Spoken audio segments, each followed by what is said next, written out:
Og siya ang nagsugod sa community pantry diri sa barangay Kauswagan. Ato siyang gipukaw, gibulabog na to siya karon. Nasa sa Zoom. Rene Kagahi, good morning. Good morning. Ayan, okay. Rene, good morning ni Boda. Pasensya na kung amo kang gipukaw. Okay ra. Okay lang, ayan. Hoy, nagtrending ang imuhang nagtrending ang imong gipost aning kaning community pantry diri sa Cagayan de Oro, imuhang version Kauswagan. Kumusta man nganong ikaw bura nakita man nimo nga buhaton po na ko ni sa Cagayan de Oro kay na maingon gud nga sa Luzon ra man na kay sige man sila lockdown dito. Nganong ikaw nakauna ka nga buhaton po ni sa Cagayan de Oro? Actually, na-inspire sad ko sa initiative sa akong UP schoolmates. Mm. So, tungod kay walay klase karon, so nami sa tibok Pilipinas, akong mga UP friends. Tapos nakakita na ko sila nga nag-start og donation drives, initiatives, nag-set up sila sa ilang own barangay. And ang turning point is nakita na ko si Ate Lucia Silva. She's from Iligan. And she's a UP graduate. I think kabatch na ko siya ni graduate. So doon nakita na ko tiyang post na ay kaya dahil sa kaya ni masugdan sa Mindanao bisag family effort lang sa ang mag-push through. So yun sa pagsugod ani nangita ba ka og kuan diha mga kauban o kinsa initial nga nag-donate ani? Tong Sunday night lang siya gi-open up na ako sa akong family nga. Naitay, what if mag-set up tag community pantry? So, gipakita na akong pictures, ginapakita na ako unsay idea on how to do this. Tapos, naman may gulayan sa likod sa mong balay. So, okay. nag-ingon ko sa mga papa, pwede ko mangayo gamay para lang masugdan. And ako, nag-shell out ko sa gamay sa akong sweldo para pag-grocery. Kay akong idea ato, if makita sa people na it's starting, it's working, then maybe they can donate.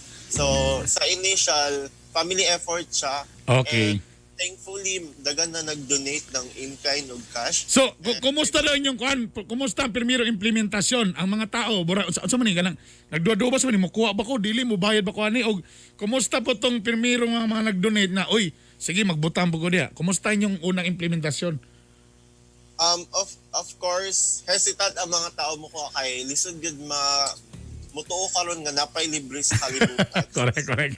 Pero more than the community pantry, kailangan nato emphasize na community ni siya. So, naiuban tao dito ga-explain sa concept, pinapa-realize sa tao nga kuha lang ta base sa atong kinahanglan o magbigay ayon sa kaya. Correct, so, no? Community effort siya nga, if you educate them on how this works, they will educate their peers. And that's how we sustain this community pantry. So far ba as of today, kumusta naabay nag-donate or napay saktong enough nga kuan nga mga nadia sa tong pantry or basi pagbuntag pagmata nato nahurot na nanay nagkuan nag-hoarding? Actually, nanay cash donation. So, nana akong mama o ate, gipaadto na ako sila sa Bulwa. So, namalit na sila. Wow! Galing! Ang akong high school mate, sila ang katabang. High school classmates na ako. And UP friends nga na diri sa Cagayan de Oro sad. So, nag-grocery akong isa ka classmate gahapon. Wow, very good. Unsa man nagpaila ba ning uban or wala na nagpaila ang uban? Ang uban through GCash donations so na-name. Pero ang uban kay agi lang yun sila sa tindahan na mo. Kay tapad raman ni sa among tindahan. And they dropped off their goods. Ay, galing. Very good. Napagiday buutan na yun yung mga panahon na dahil. Ay, teka muna. Siyempre si Rene, kung wala mo nakabalo, siyempre, usa ka karon ka UP instructor, no? Tapos, cool ba ni? Ni-graduate ba ni? Cum laude ba ni? BS Applied Physics. Di ba? Tama ba ko, Rene? Yes po. Wow, galing. 2020 ra. Yan. Bago lang.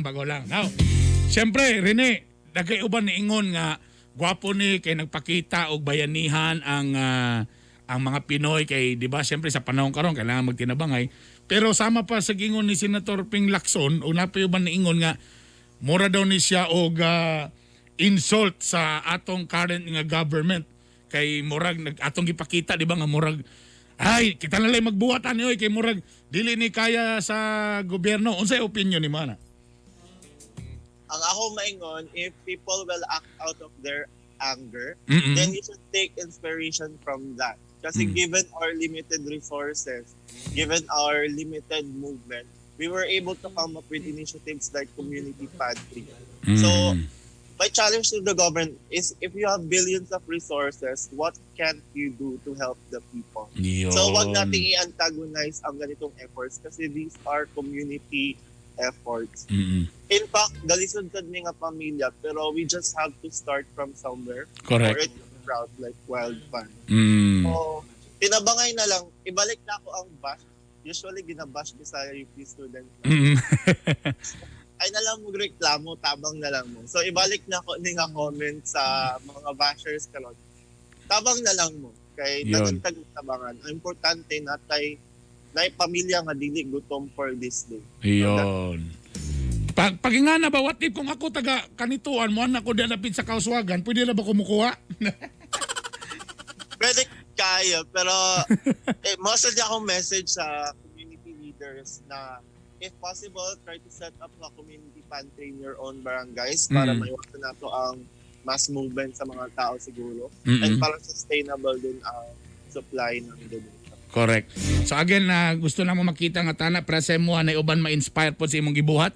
I think ang barangay na inigawas na karon sa barangay Agusa na siguro ang uban nagsugo na pod walang takita sa uban pang mga gina-post og Rene, mabuhay ka. Tama si Rene, ningon niya nga dili man pod sa ingon nga puno sa kwarta karon mga panahon pero siyempre naggahin siya, nagkuha siya og budget gamay. Namalingki na karon na uban ni tabang sad para ibutang niya dia karon sa. Usa ba yung mga basic imong gibutang dito dia sa inyong pantry dia? Basic supplies po, canned goods, eggs, noodles, coffee, tapos mga gulay po, importante. And we're planning din na mag-distribute ng rice if kaya ng budget. I think meron na ding mga nag-pledge. Correct. Ang ako lang duda ni basig ipatawag mo sa barangay kay ang tag-iya sa mga sari-sari store wa na mahalini. Actually, kapadragid ni sa mong tindahan, pero okay lang. Lay ang hinabang, lay ang baligya. Okay. Para din sa mga nanginahanglan.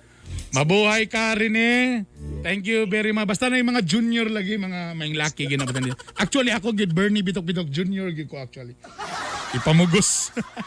Rene, unsay mong mensahe para sa uban? Again, encourage them na basin sila pod. Sila yung magsugod sa community pantry sa ilang community. Hello everyone.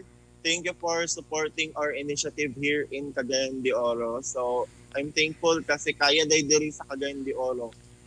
Dagan ko hesitation at first kasi limited. I mean, wala ko experience of community organizing here.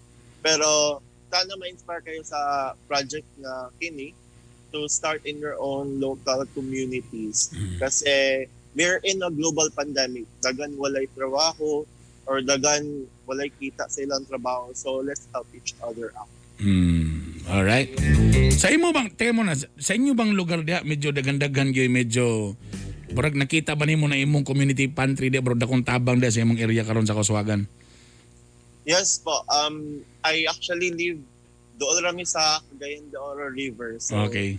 naay mga parts na informal sectors, naay parts na dagan sa diri tricycle driver. So gamay ra gid ang ilang kita. Dabi ko mga isilag na ka ng ilimnon o sigarilyo. Dapat essential. Dapat essential. Dagan salamat Rene Principe Junior, dagan salamat. Mabuhay ka, certified ka, gahi ka ba. Thank you very much. Thank you.